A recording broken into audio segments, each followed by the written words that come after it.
सबके प्रणाम। भगवती जा रहल छै, हम अपन भैया के लिखल एकटा भगवती गीत सुना रहल छी।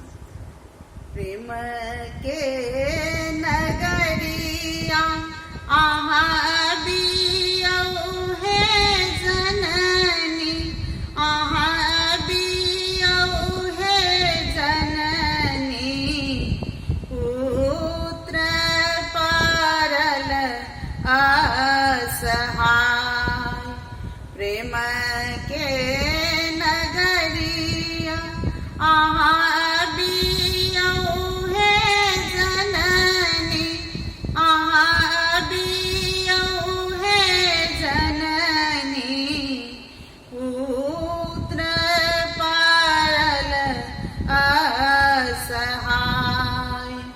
पूर्व जन्म के हमारो तपस्या, माहे हमारो तपस्या, माता करुणे उद्धार।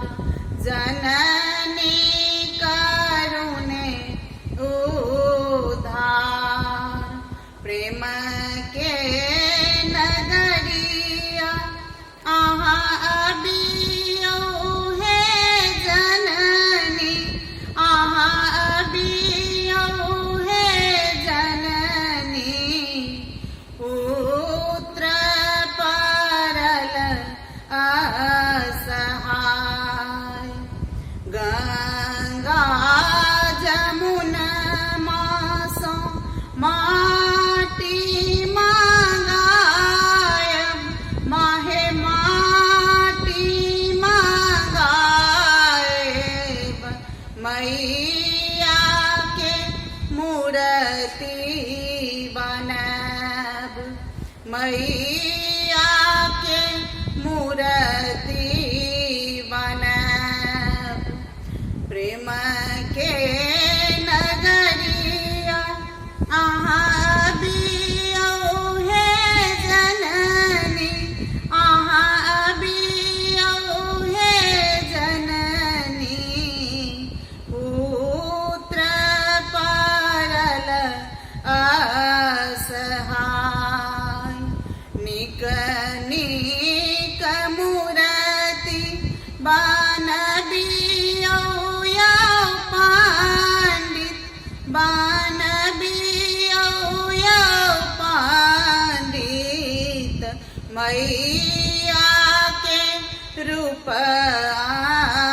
अनुरूप, मैया के रूप अनुरूप।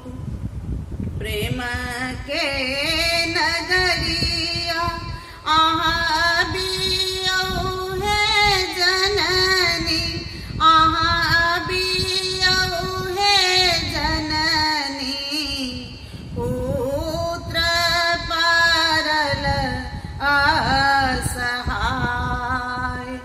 लाले रंग चुनरी माहे, लाले रंग पाटोरा, माहे लाले रंग पाटोरा, लाले फूल सो करब सिंगार, लाले फूल सो करब सिंगार।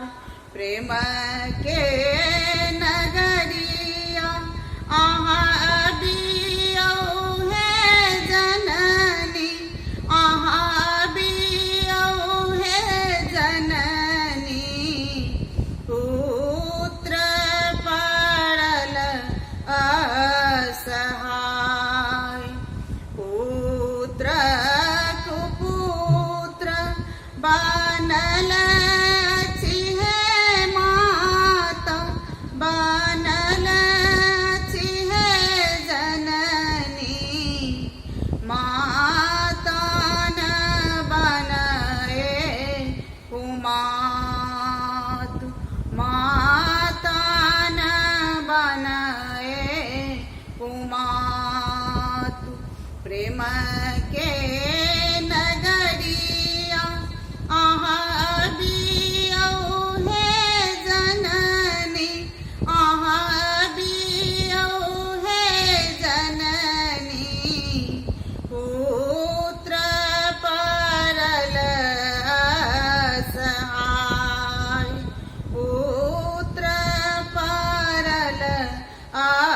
सहा